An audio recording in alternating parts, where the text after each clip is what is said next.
நேற்று சண்டேவாக இருந்தாலும் நாங்கள் நான்வெஜ் எதுவுமே எடுக்கலை. நேற்று வந்து பார்த்திங்கன்னா இட்லி தக்காளி சட்னி செஞ்சேன். எல்லாருக்குமே வந்து காரக்குழம்பு சாம்பார் இதெல்லாம் செஞ்சு லாஸ்ட்டாக இருக்கிற குழம்புல சாதம் போட்டு பரட்டி சாப்பிட பிடிக்கும். கருவாட்டு குழம்பு மீன் குழம்பு இது மாதிரிலாம் விருப்பமாக இருக்கும். அதையும் சாப்பிடுவோம் நான். ஆனால் அந்த தக்காளி சட்னி வதக்கும் இல்லையா, வதக்கி அரைப்பில்ல தக்காளி வெங்காயம், அந்த கடாய் இருந்துச்சுன்னா அதில் வந்து இட்லி தோசை எதுவாக இருந்தாலும் நான் போட்டுட்டு சாப்பிடுவேன். அதில் உப்பு டேஸ்ட் எதுவுமே இருக்காது. ஆனால் அந்த டேஸ்ட் எனக்கு பிடிக்கும். அதிலே வந்து சட்னி இட்லி இப்படிலாம் வச்சு சாப்பிட்டு முடிச்சுட்டு பலாப்பழம் எடுத்துகிட்டு வந்து ஒரு 10-15 நாளைக்கு மேலே ஆகுது, பழுக்கல. ஒரு 2 நாளுக்கு முன்னாடி நாங்கள் அதை என்ன பண்ணோம், கத்தி வச்சு குத்தி வச்சு விட்டோம்.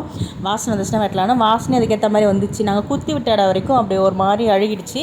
மற்ற சைடு மட்டும் நல்லா இருந்துச்சு. ஒரு சைடு நல்லா இருந்துச்சு, ஒரு சைடு நல்லா இல்லை. இதில் வந்து மொத்தம் பழமே வந்து இந்த 2 பவுலுக்கு வந்தது தான். எல்லாருக்குமே வந்து நெய்பர்ஸ்க்குலாம் ஷேர் பண்ணி கொடுத்துட்டு நாங்களும் சாப்பிட்டோம். மதியம் லஞ்சுக்கு சாம்பார், முட்டை வந்து வேக வச்சுட்டு தொக்கு மாதிரி பண்ணிட்டேன், ஊறுகாய் வச்சு சாப்பிட்டோம். அப்பளம்லாம் வச்சு. ஆனால் டாகுங்களை வாக்கிங் கூப்பிட்டு வந்தாங்க. சாய் சும்மா கொஞ்ச நாள் இருந்தால் உனக்கு பெட்டு பிடிக்குமான்னு சொல்லி நாயை கொடுத்துட்டாங்க. அவன் மூஞ்சில் மரண பீதியை பார்க்கணுமே.